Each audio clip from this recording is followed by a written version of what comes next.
Good morning. First of all, I want to thank you for coming to our event despite the early hour. My name is Ziobro. I'm Advocacy Officer in the Open Dialogue Foundation. The topic we will be discussing today concerns the attacks on the independence of the judiciary in Poland, which was already discussed at OSCE on Monday, but today we would like to focus on the direct effects of reforms introduced by the Law and Justice government. On the effects which, although systemic, directly affect individuals. Judges and prosecutors are constantly attacked by representatives of the ruling camp, a group of politically dependent judges employed in the Ministry of Justice. National media and some part of Polish society have been influenced by right-wing propaganda aiming at smearing judges, criticizing unconstitutional reforms of the judiciary. They often experience hate aimed at them. To date, according to our organization's knowledge, 40 judges and 10 prosecutors have already faced persecutions for defending the rule of law in Poland. The faces you see in front of you here at the back of the tables are the people who since years now have been subject to various forms of repressions. These people became the target of systemic harassment and hate speech. If you look closer, you will be able to recognize the faces of our guests today. So after this short introduction, I have the honor to introduce Judge Waldemar Żurek, a former member until 2018, spokesman for the National Council of the Judiciary, currently a member of the board of the Themis Judges Association. Judge Dariusz Mazur, spokesman for Themis Judges Association, Krzysztof Parchimowicz, president of the Association of Prosecutors like Super Omnia, and Piotr Gąciarek, vice president of the Warsaw branch of the Association of Polish Judges, Iustitia. I would also like to welcome Ms. Aleksandra Sobczak, who will translate the presentation of Judge Żurek, prosecutor Parchimowicz, and Judge Gąciarek. To start with the presentations, I'd like to give the floor to Judge Waldemar Żurek. Dzień dobry, witam Państwa bardzo serdecznie. Good morning, ladies and gentlemen. It is with great pleasure that I would like to acknowledge the ability I have been given to present you with the problems we have been struggling with as judges and prosecutors for the past few years. Ladies and gentlemen, this is an unprecedented development. Never across my entire career had I thought that it would be my role to speak at a conference such as this, to talk about how judges, how the judiciary are oppressed for Poland, the judiciary, one of the three constitutional powers. Proszę Państwa, mowa nienawiści, jaka nas spotyka. The hate speech that we encounter incessantly online, in the street, even at our workplace, is not a thing of chance. It is hate speech that has been built up and prepared by specific institutions who, I dare say, have been tasked to do it. Ja nie będę mówił o tym systemowym ataku. I will not be talking about systemic attacks. This is a topic that shall be discussed by my colleague. I shall rather focus on personal experience. Let me begin by telling you that the Polish National Foundation, tasked with the responsibility to promote the Polish brand, the brand of Poland abroad, using millions of zlotys paid by taxpayers, is not focusing on that. Rather, it has initiated a hate speech campaign, a hate campaign against the judiciary using billboards and other media. Interesuje się sądownictwem, wymiarem sprawiedliwości w Europie i na świecie i dotąd nie zetknąłem się z I am interested in the judiciary, be it European or worldwide, and never before have I encountered a government who would be using public money to design a hate campaign specifically targeting the judiciary to make them look bad, to black smear them in the eyes of the public, often as not using false examples. At the same time, the government has launched a campaign targeting the organizations of judiciary leaders who have decided to oppose the developments in Poland.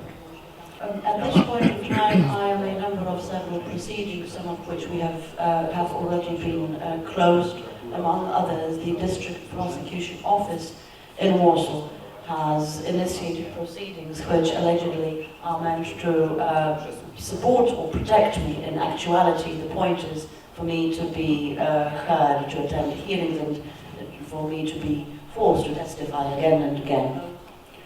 Gdy na pierwszym przesłuchaniu przynoszę zdjęcie tego, co zostało... When I arrived at my first hearing with a photograph showing what had been left of one of the tires of my car, the prosecutor in charge did not even take this as evidence. While the prosecution authority had determined that the first and last names of the person who had been texting me daily, several dozen times a day, with assorted wording based on my telephone billings, actually they have managed to find out who the person was, but the proceedings were summarily dismissed. My home, my family home, where my elderly parents live, had been defaced. Eggs were thrown at the house, and the prosecutor only decided to take action 1 year after having been notified. Many months of proceedings have also gone by, initiated by the Central Anti-Corruption Bureau to analyze my tax returns and property statements. It turns out that the purpose of such audit is not exactly known. I had been given diverse information. Once I had been told that this is a random audit, while at other times I was told that there is a public requirement for persons such as myself to be checked. I testified again and again in the course of that audit, which summarily took 16 months. The notification of proceedings, which at the time had already been underway for many months, was actually delivered to me through the National Council of the Judiciary, because the council had still been independent at the time, by agents of the Central Anti-Corruption Bureau, who managed to enter my office via a so-called safe zone that people do not have access to. And once the secretary had opened the door, they forced their way in and demanded to know where Judge Żurek is, where Justice Żurek is, and they also said that if she does not tell them, they are going to proceed searching all rooms one by one. All in all, these agents forced their way into one of the meetings that had been held in the room occupied by the head of the National Council of the Judiciary, the chairman of one of the chambers of the Supreme Court. They served me with a notification that I didn't even sign to acknowledge the receipt of notification that I could have well been served by postal. This show of power goes on and on. Let me quote another example. A person who had many years ago purchased a car from me, year of make 1977. The agents of the Central Anti-Corruption Bureau had also forced their way into that person's home in order to check whether such a transaction had actually taken place.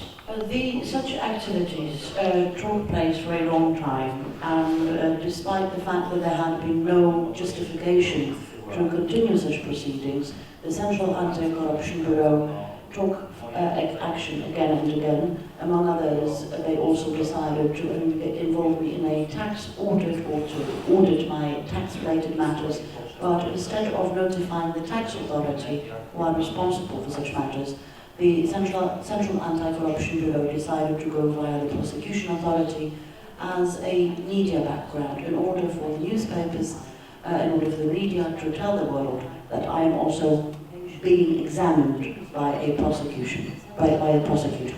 Of the 3 proceedings, 2 have already been closed with an outcome favourable to myself, and this is also what I expect of the 3rd. Obviously, the entire process is very tedious and strenuous to myself. I have been so overwhelmed by these proceedings that today I am supported by no less than 13 professional legal plenipotentiaries. Once proceedings turned out not to bring the so-called desired result, the Central Anti-Corruption Bureau decided to examine my wife, then in the last stages of pregnancy, and obviously proceedings with regard to her case had been to no avail either. Disciplinary proceedings were taken against me as well, the overall number of 6. Among others, I am being persecuted for my meeting citizens and talking in public to other judiciary or co-organizing such meetings with the judiciary, among others with Justice Igor Tuleya, who is in one of the photographs here. Most recently, disciplinary proceedings have been taken against me because I had published on one of the online portals targeting lawyers that I am opposing, that I'm questioning the procedure leading to the election of one of the new Supreme Court judges. Most of the Polish bar believe that these new persons have been appointed unlawfully. It is also interesting that the chief spokesman of the European Court of Justice is of the exact same opinion.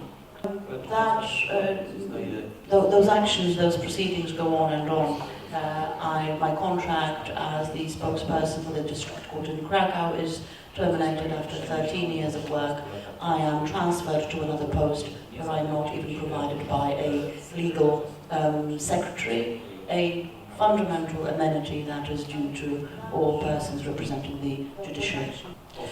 5 persons who had spoken in my favour to defend my case were actually, their contracts had also been terminated at the local district court by decision of the so-called judiciary collegium or judiciary collegiate body.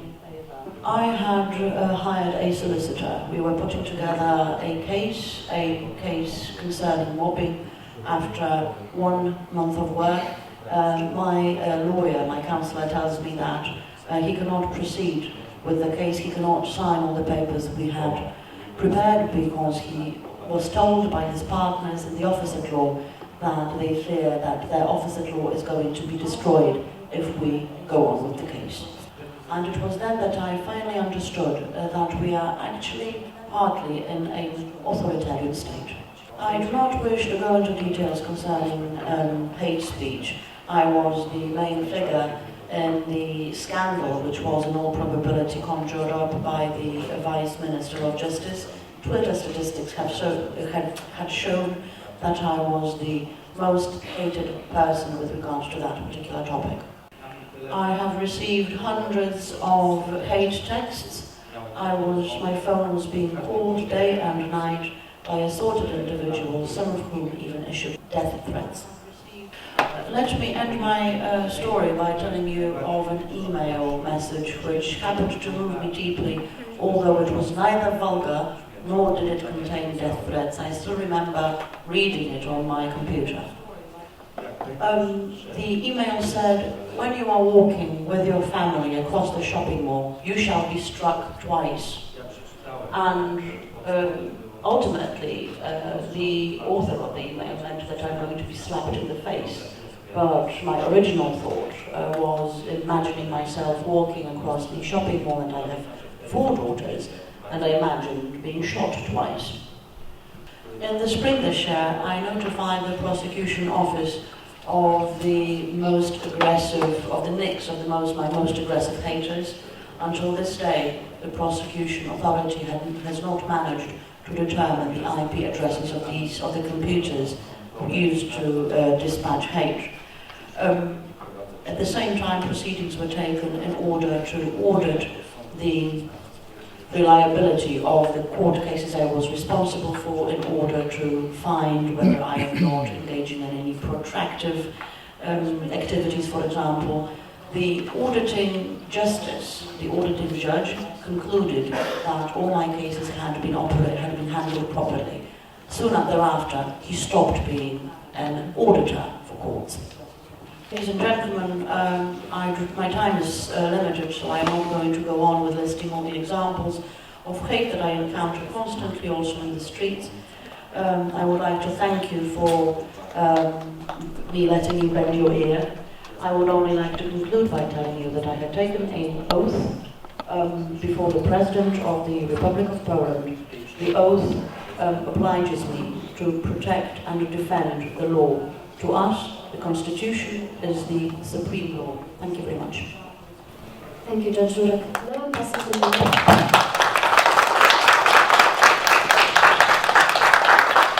Now I'm passing the Dariusz Mazur.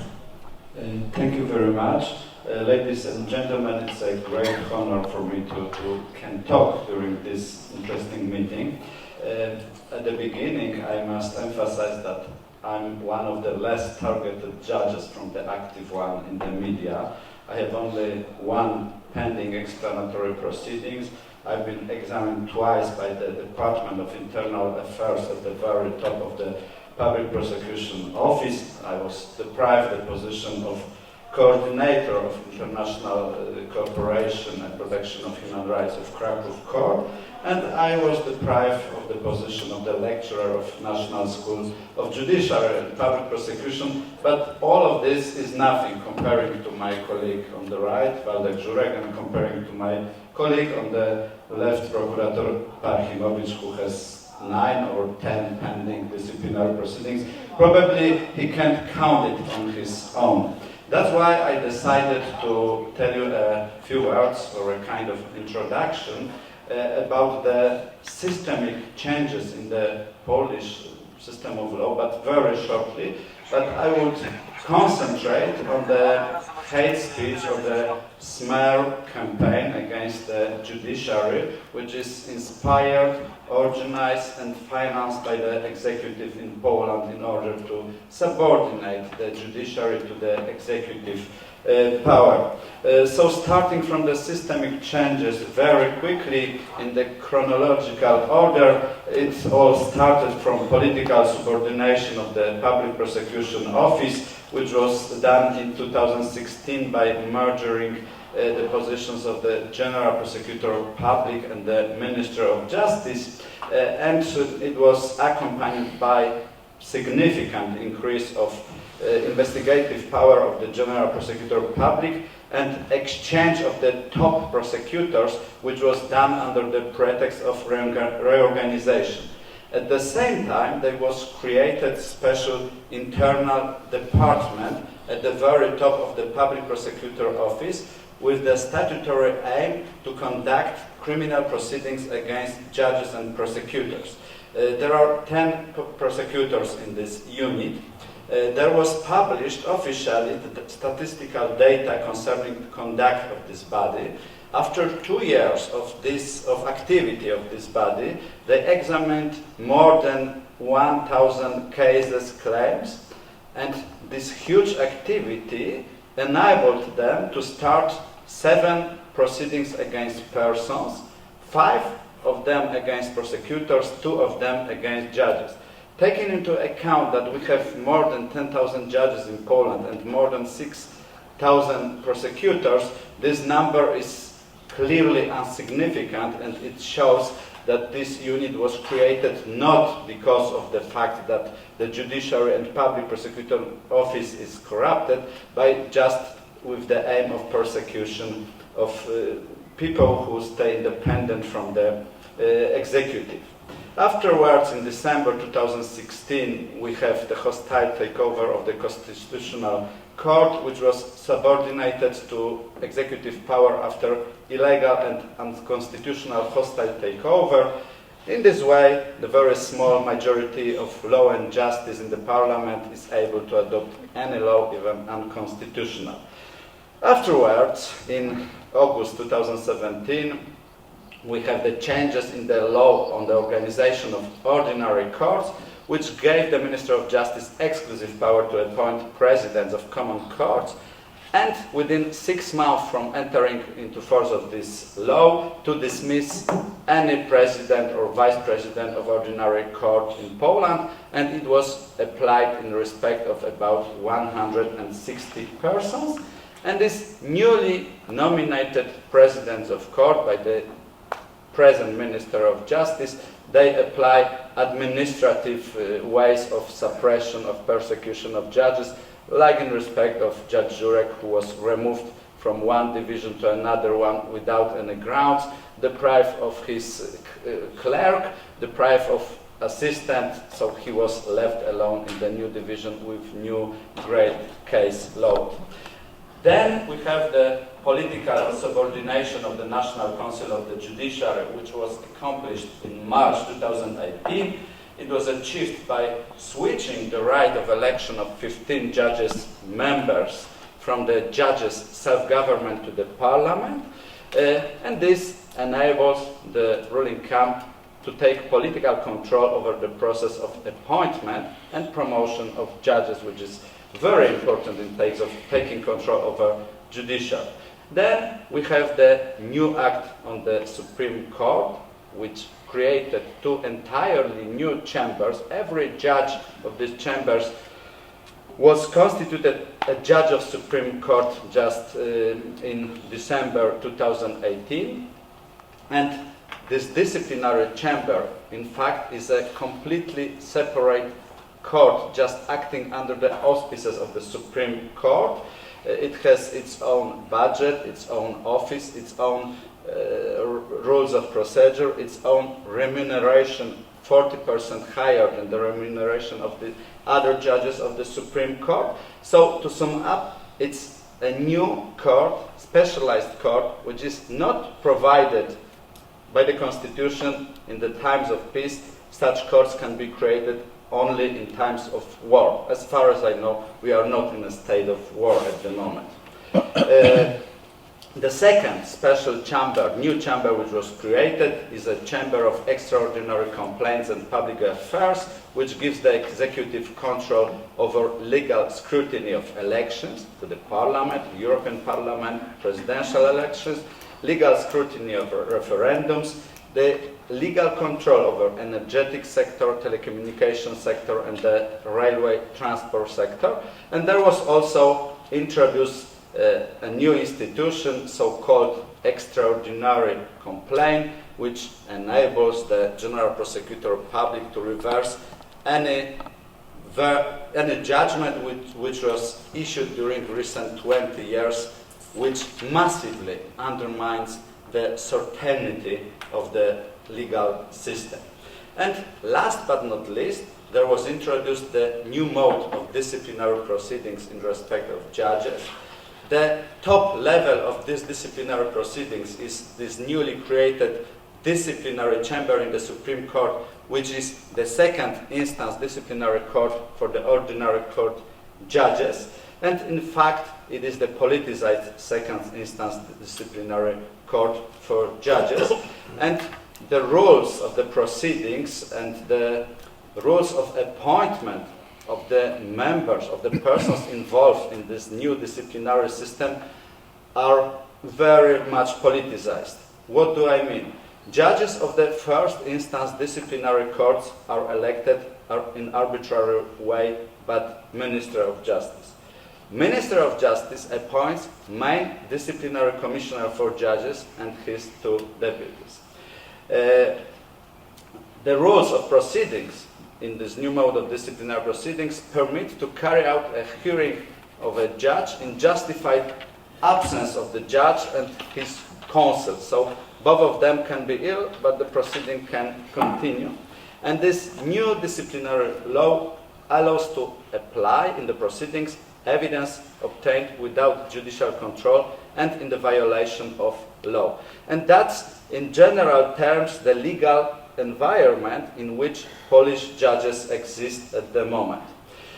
It is called by the ruling camp the great reform of the judiciary.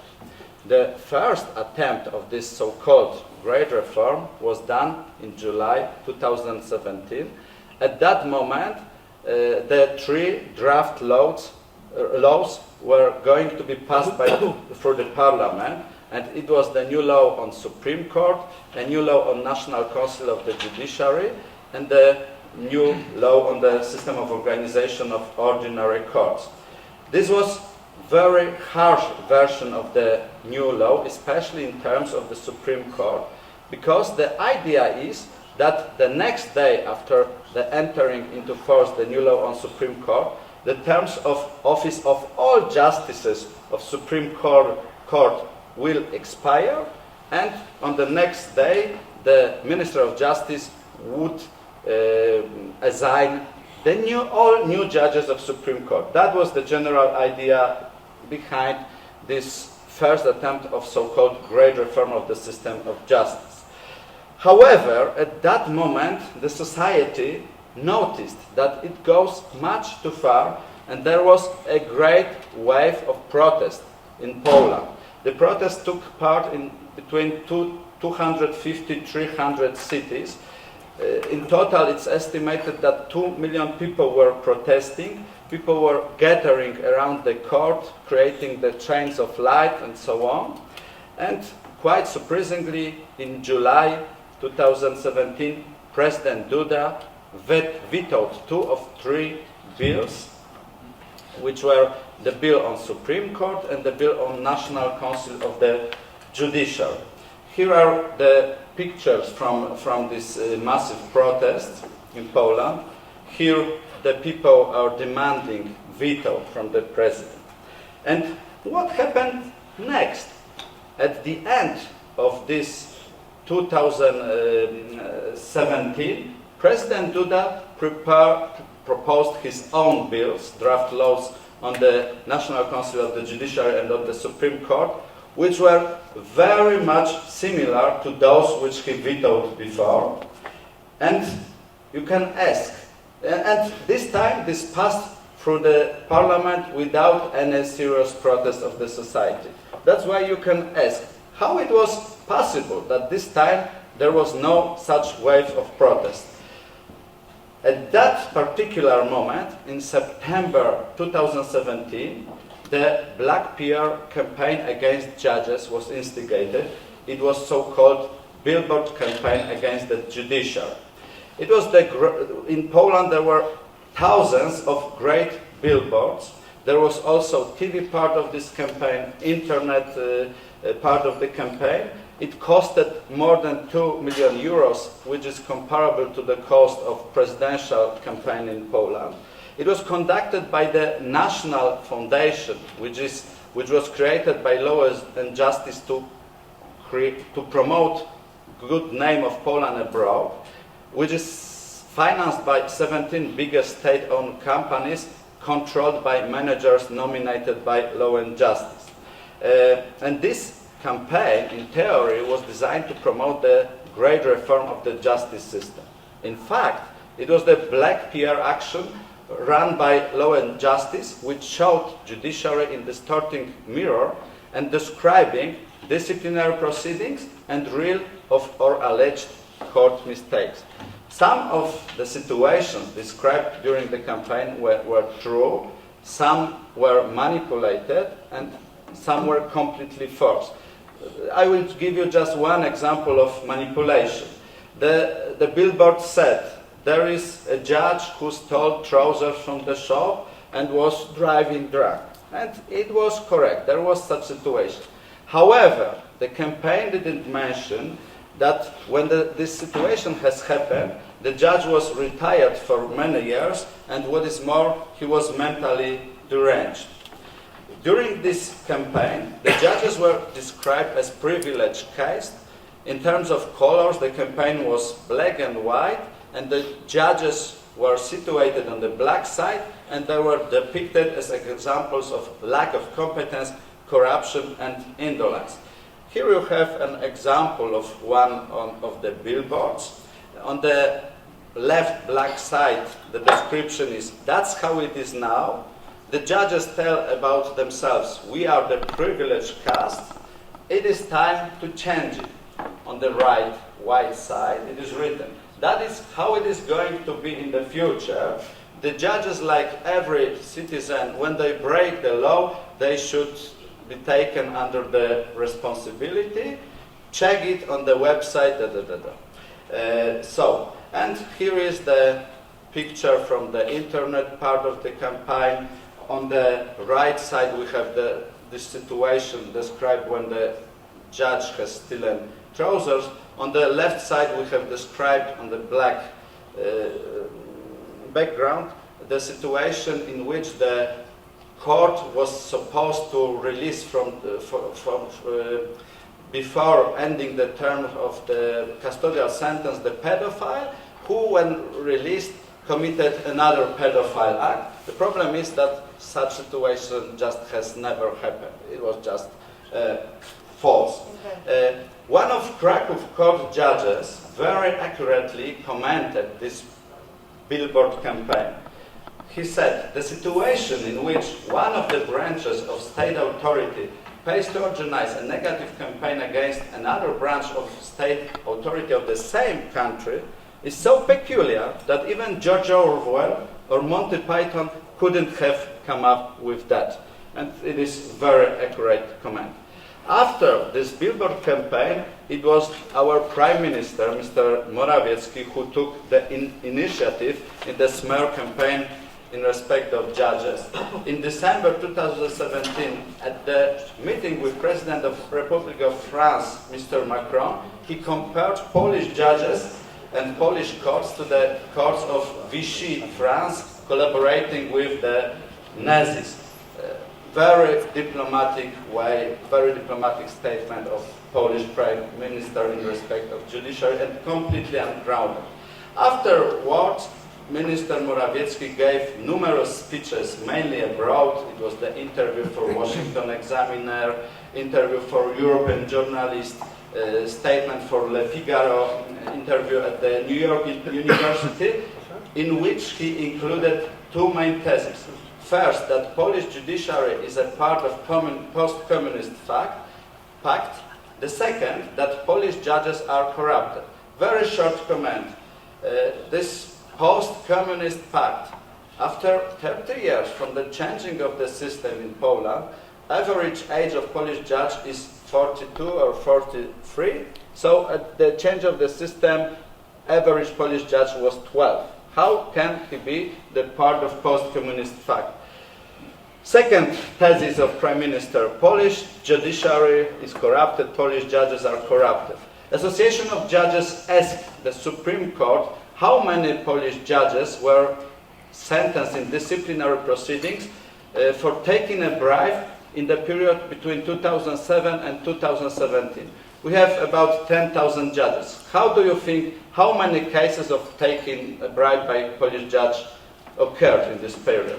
Can you give me any number? Sir? There was one such situation for 10,000 judges. So there is no systemic problem of bribery, taking a bribe in Polish judiciary, which was fully confirmed by the RICO report. Of course, many other politicians commented, make a kind of smear campaign against judges in the public media. One of them was our Minister of Justice, Mr.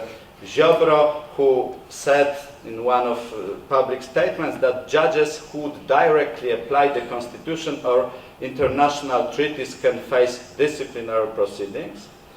Another interesting statement derives from our main leader, Mr. Kaczyński. I don't know if you know the word oikophobia.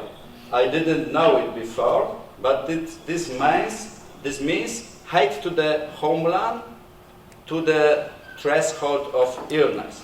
And he, in his speech of September 2018, revealed that one of the reasons of great reform of the judiciary is the oikophobia among judges, and he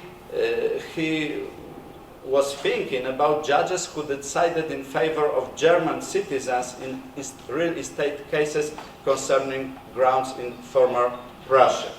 And another politician, formally he is a judge, but he is the Vice Minister of Justice. His name is Łukasz Piebiak. He is now very popular in very bad sense of this word because he was the head of this smear internet campaign in the media.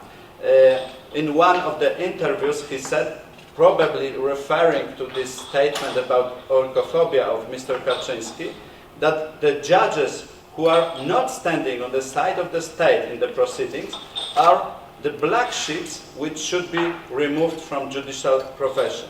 How does it correspond with impartiality of judge? I have no idea, and it is a very, very interesting statement from the man who is formally still a judge. And so when I talk about Mr. Piebiak, it is time to start about the new invention or the newly revealed invention of our executive, which is the troll farm of the Ministry of Justice. What does it mean? In the period from November 2016 to the summer of 2018, operated a think tank in the Ministry of Justice that supervised and coordinated illegal persecution of individual judges who negatively assessed the pseudo-reform of the judiciary.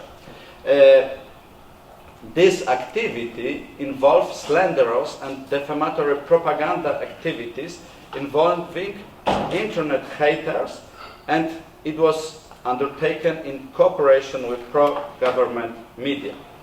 According to media publications, the brain of this group, leading this slandering of judges, was a team of 12 judges promoted to high positions in the administration of justice by current Minister of Justice. And they were communicating via the WhatsApp messenger, where they founded a discussion group which was called CASE.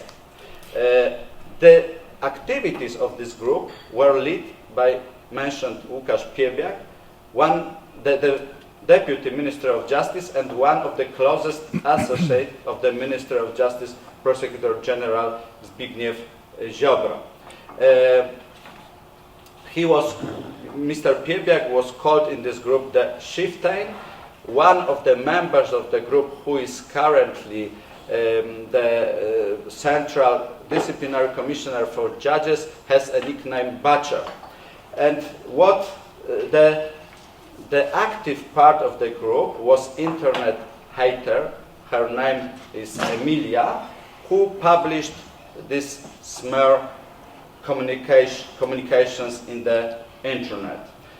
She based her knowledge about the judges on the information which was provided to her by the members of the Casta group, and they also provided her some classified or semi-classified documents from personal files of the judges and from files of disciplinary proceedings in respect of judges, and these documents, some of these documents were illegally published by her in the internet. What were the most spectacular actions of this Casta group? The first action was in respect of Christian Markiewicz, President of Iustitia. In June 2018, after Łukasz Piebiak's approval, in order to discredit the President of Iustitia, Emilia sent to all branches of Iustitia and to the media which are supporting the ruling camp, the information, the anonymous, which said that he has a woman lover and she forced her to the abortion. In total, 2,500 emails and postcards were sent by Emilia with this information. It was also published in the internet. In order to accomplish this task, Łukasz Piebiak personally gave Emilia the address of Christian Markiewicz. Another member of Casta group provided Emilia with detailed information about the 5-year-old child of Christian Markiewicz, as well as the telephone number of his alleged lover and her husband. Sorry to interrupt you, 2 more minutes. Okay. During discussion with Mr. Piebiak, Emilia expressed her fear that she would be punished for this activity, and then Łukasz Piebiak commented, reassured her, "We don't imprison for doing good." So he was sure that she will be protected. Another famous action of this Casta group was directed in respect of President of the Supreme Court, Ms. Gersdorf.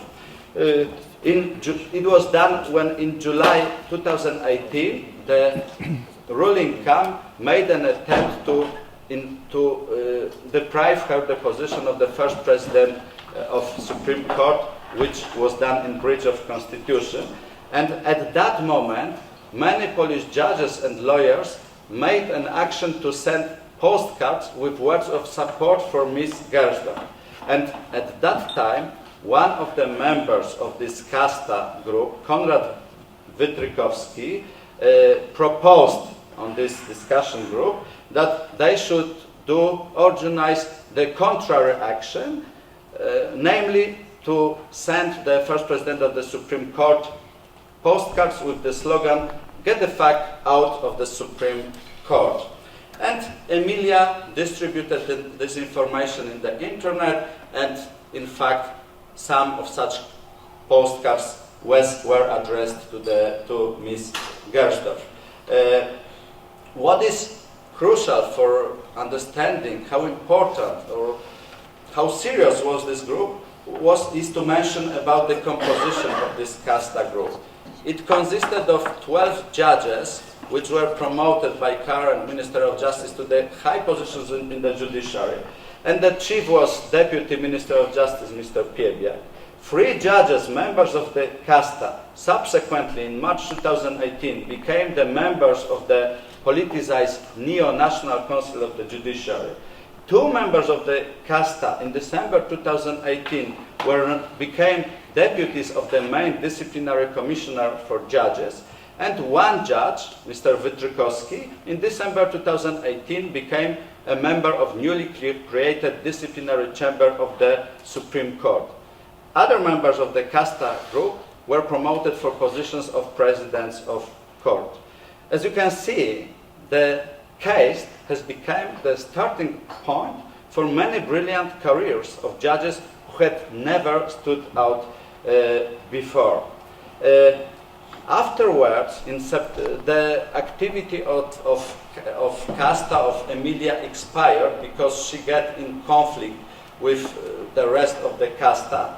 And afterwards, in September 2018, the Minister of Justice created special task force of the Office of the Minister of Justice, which statutory objective was preparing analysis and presenting recommendations to the Minister of Justice on disciplinary proceedings. It was called Piebiak's Task Force. And what is interesting is the composition of this body. It consisted of 9 persons. The boss of this group, officer-in-chief, was Łukasz Piebiak. And in the composition of the group, out of 9 persons, 6 were ex-members of the casta. The absence of any specific indications of the task force responsibilities, in combination with its membership and lack of any information about activity of this group in the period of 10 months, suggests that the task force focused on selecting judges who should be harassed on political grounds and on establishing the type of harassment to particular judges.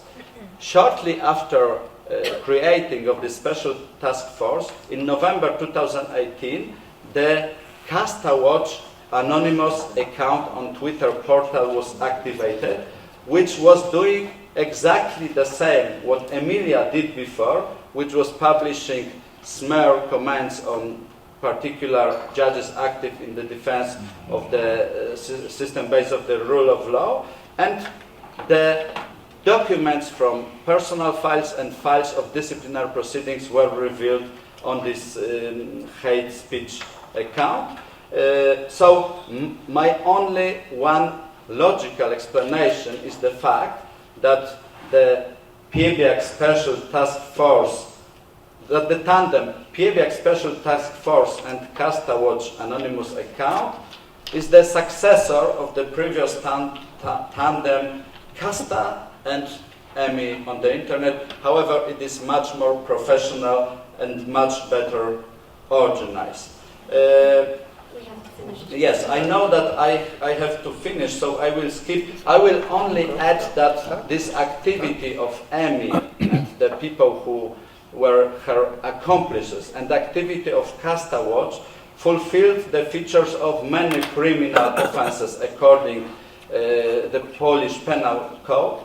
No effective criminal action was taken in respect of this activity, only the artificial action which went to any conclusion.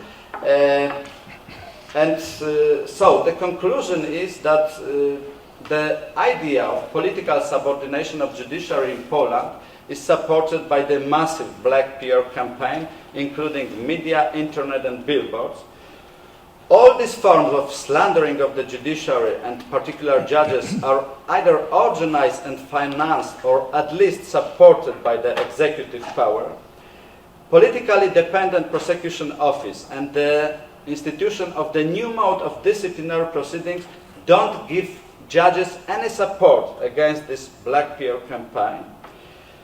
Piebiak's task force as a center of coordination of politically motivated persecution of defiant judges was a completely Putin-like project, which can be characteristic for authoritarian state, not the state based on the rule of law, the democratic state. And the sad conclusion, a lie repeated 100 times becomes the truth. The negative billboard campaign in the middle of 2017 resulted in deterioration of public trust in the judiciary from over 40% to less than 30%. And that's very sad. Thank you very much. Thank you, Judge Mazur. Now I give the floor to prosecutor Krzysztof Parchimowicz. Dzień dobry Państwu, nazywam się Krzysztof Parchimowicz.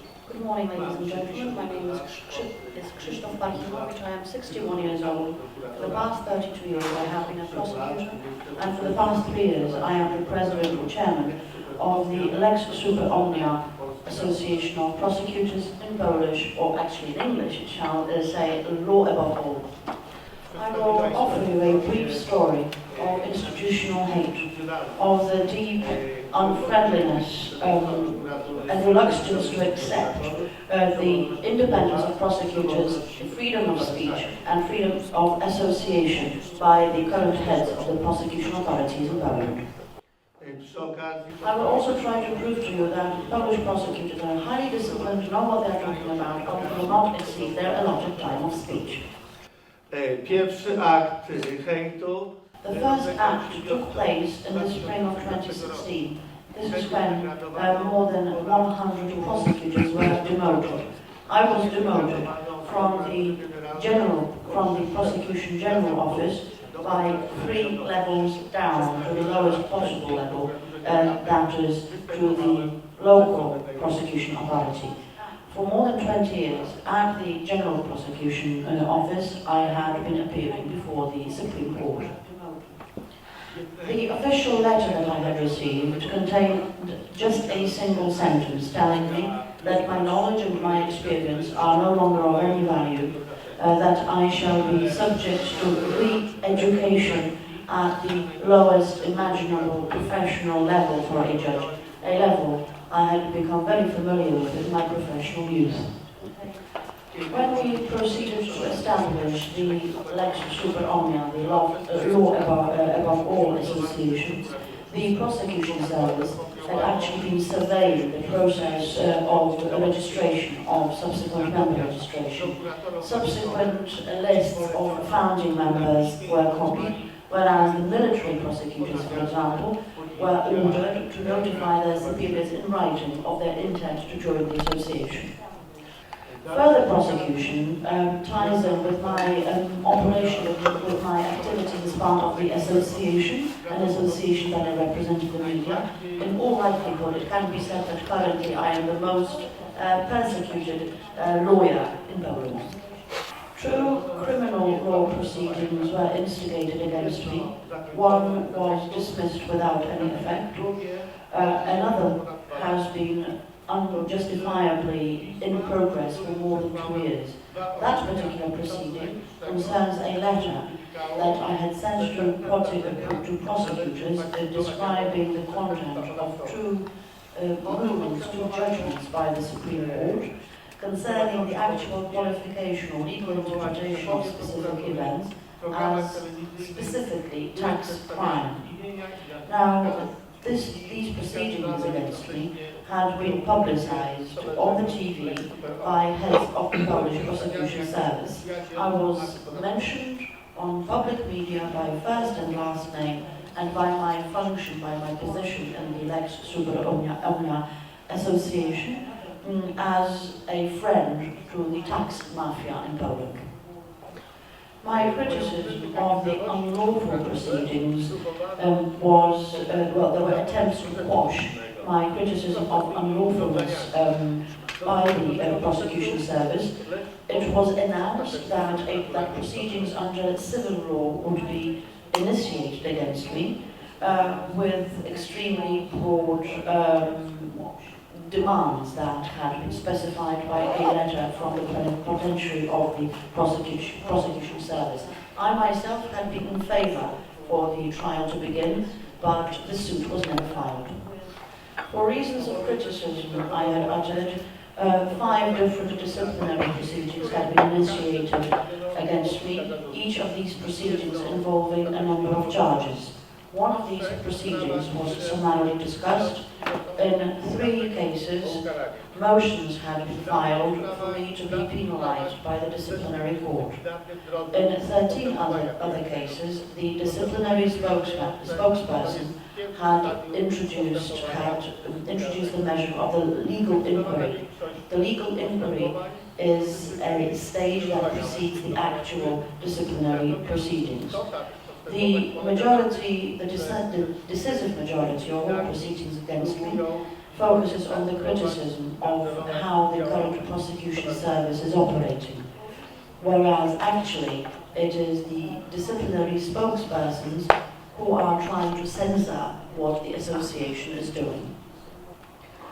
Since March 2016, I am now working for my 4th prosecution office in Warsaw. The scope of my responsibilities has been changed 6 times, which obviously means that the cases, that the actual cases I had to handle were also changed. Since the disciplinary proceedings taken against me had brought no effect, my immediate superior had ordered me to undergo a medical examination in order to prove that I am unable to work for a prosecution authority. Nie jest łatwo przyjąć z obojętnością fakt, że rzecznik dyscyplinarny It is very difficult for me to remain indifferent to the fact that one of these disciplinary spokespersons refuses to shake my hand as if I had been the perpetrator of a derogatory act. Also, whenever I enter a courtroom, it is difficult for me to overcome my usual reflex, that is to go and take a seat in the space for prosecutors. Instead, I have to be facing a prosecutor as a person facing charges. The head of the prosecution service is degrading my professional accomplishments.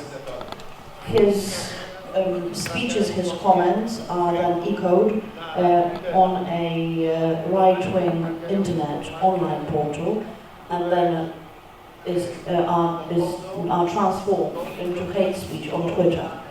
Media are provided with information sourced from official, confidential, classified documents. I have reasons to believe that persons managing the Kasta Watch portal had access to my medical documentation. Crucial activities taken by the select Super Omnia Association become fodder for haters. After we had filed notification of a suspicion of crime having been committed by the Minister of Justice Zbigniew Ziobro, that was on September the 12th, a wave of extremely vulgar hate appeared. The atmosphere of mobbing at work causes me, a very experienced prosecutor, rather thick-skinned when it comes to dispute, actually am nauseated when I have to leave for work in the morning. You can only withstand the subsequent waves of hate thanks to support provided by the family. My colleagues from the association have tended to actually limit their activities for a very simple reason. Their wives are crying in fear for the safety of families. We find a spirit of friendliness in the association, of solidarity among colleagues in the association, hugely important. It is hugely important to hear words of support by other prosecutors, even if they are not part of our association, it is hugely important for us to find that other legal communities are cooperating with us. We are also greatly elevated in spirit by words of solidarity and hope uttered by strangers in the street. Moreover, it is hugely important for us that we have citizens arriving in courtrooms to hear disciplinary proceedings and to control, to audit, to find out whether the trial is being held in a proper way. We share an objective. Citizens are fighting for a fair trial before an independent court of law. Lawyers talking on behalf of the state are fighting, or acting on behalf of the state, are fighting for their professional dignity. The most important thing, however, is the deep conviction that what we are doing is right and lawful. 40 years ago, we managed to get rid of a system where the defendant had been the only non-political party, the only one not representing any political party. The party of power had included the prosecutor, the judge and jury, and often as not, the lawyer, the defender. Obecny spór środowisk prawniczych z rządzącymi nie dotyczy wcale. The current dispute of all the legal communities in Poland with those in power is not about legal intricacies. The point is that those in power want to create conditions in order to be able to yet again enslave free people with the hands of their lawyers. We refuse to agree to it. Chcemy nadal mieć czyste ręce. Dziękuję za uwagę. We intend to keep our hands clean. Thank you very much for your attention.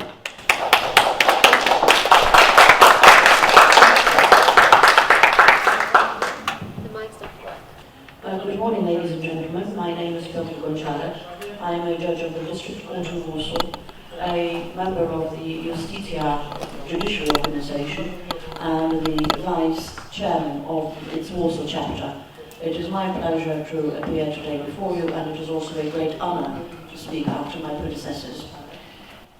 Muszę szczerze przyznać, że mam może to jest szczęście, że spotkałem się z hejtem i działaniami. I have indeed been exposed to hate. It is on an incomparable scale when it comes to that which had befallen prosecutor Parchimowicz or Justice Żurek.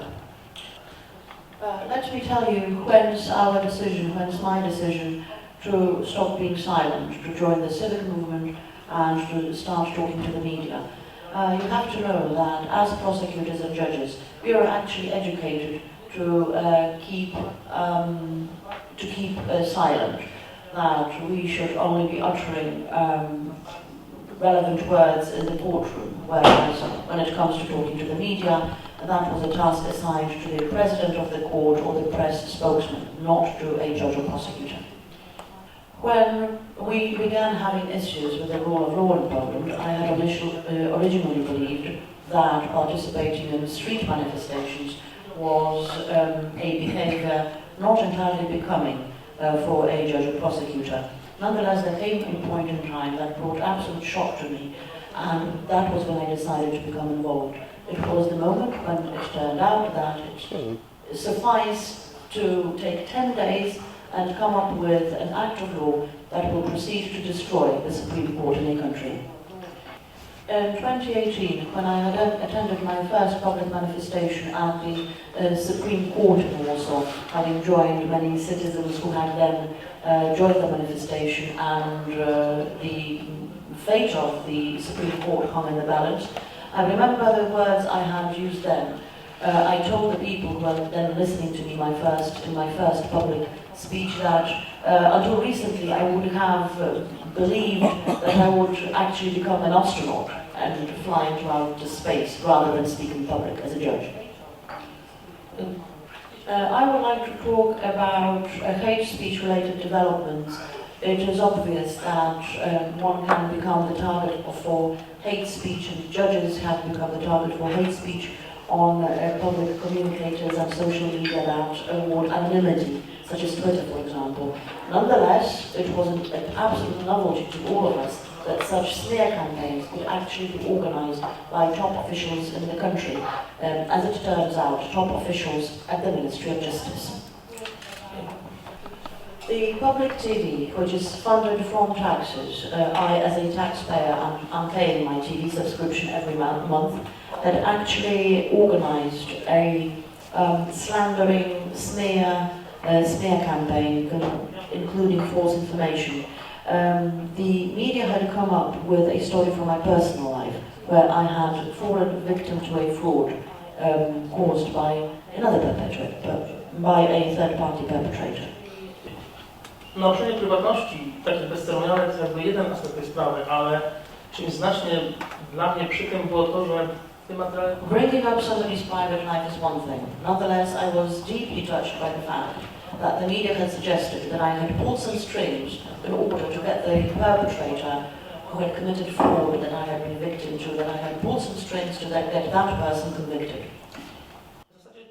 That actually is the heaviest charge of all. It resembles a situation where a judge is being accused of bribery. I filed a case against the public TV. Nevertheless, believe me when I say that if you're a judge, it is much more difficult to seek justice, because obviously you are part of the judicial community, which means that some judges shall abstain from the entire process. A number of motions to have some judges removed from the process shall also be filed. In other words, the judge has it longer and harder.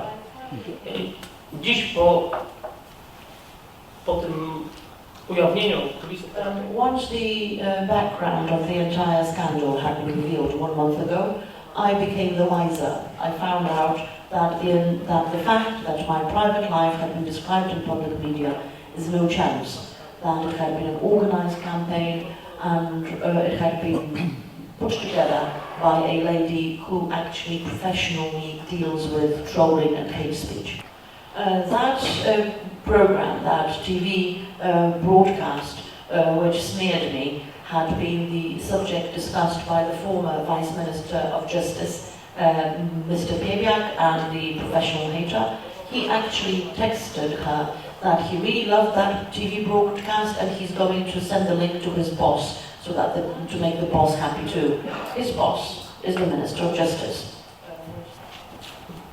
Powiem tak, jeżeli ci, którzy... If those who had instigated this hate campaign against me thought or were counting on me falling silent, they couldn't be more wrong. In the face of what had befallen me and what has befallen Poland, I believe that every independent justice and every independent prosecutor should speak out. We cannot remain silent while the rule of law in Poland is being violated. I have had the opportunity as a judge to provide the Irish judiciary and Irish authorities with a description of what is actually going on in the Polish judiciary. That was the very famous inquiry by Justice O'Donnelly, while the president of my own court declared that everything was absolutely rosy and beautiful. I spoke out and said that this couldn't be more wrong. With regard to the personal dimension, I would like to focus on certain insinuations concerning both judges and prosecutors. I would like to also return to the case mentioned by one of my colleagues, my predecessors here, that is the Prime Minister of the Polish government making untoward comments when interviewed by the Washington Examiner. He actually suggested that Polish judges are corrupt in that they can be bribing their immediate superiors in order to achieve a specific effect. Now that is scandalous. Should the Prime Minister consider a specific judge to be corrupt, he is obliged to notify the prosecution authority. Hearsay and gossip is intolerable. In closing, let me comment on the following. With regard to the political scene and representatives of the current British government, I know that many words of criticism have been uttered also against the current British Prime Minister, but I will never forget what the current British Prime Minister said in the wake of the most recent ruling of the British Supreme Court. po w zasadzie może najważniejszym werdykcie w ostatnich latach sądu Wielkiej Brytanii i najważniejszym dla rządu brytyjskiego, ten premier powiedział tak, że chociaż się nie zgadza z tym rozstrzygnięciem, to będzie je szanował. I tu nie ma żadnego ale.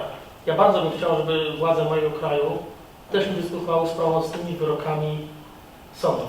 While what had recently been passed as a ruling by the British Supreme Court, in all probability one of the most important rulings in modern history of the UK, the Prime Minister said that while he is not very fond of the ruling that has just been passed, he is going to respect it. And this is something I would wish for Poland to follow as well, for the rule of law not to be broken, and for the supreme authorities of the country to respect rulings by courts of law. Allow me a final sentence of personal reflection. Having become engaged in the civic movements and manifestations and speaking out against what is currently going on, speaking out in defense of the Polish courts, I have met many wonderful people, truly courageous judges and prosecutors. And I believe that is much more worth our while to fight with the righteous and the courageous until the very end, even if the outcome is uncertain, rather than win some kind of suspicious, dirty money with people who are merely career-oriented. Thank you. Thank you. Thank you, honorable speakers. I'm convinced that we still would have a lot to talk about even after many hours of the meeting, but due to the nature and circumstances of this particular event, we had to limit ourselves in time.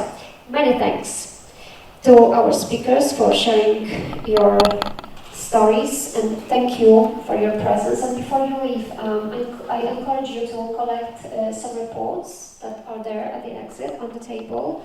They will provide you with some more information on the judiciary and the Casta Watch as well, and the hate speech implemented on judges and prosecutors. Thank you very much once again.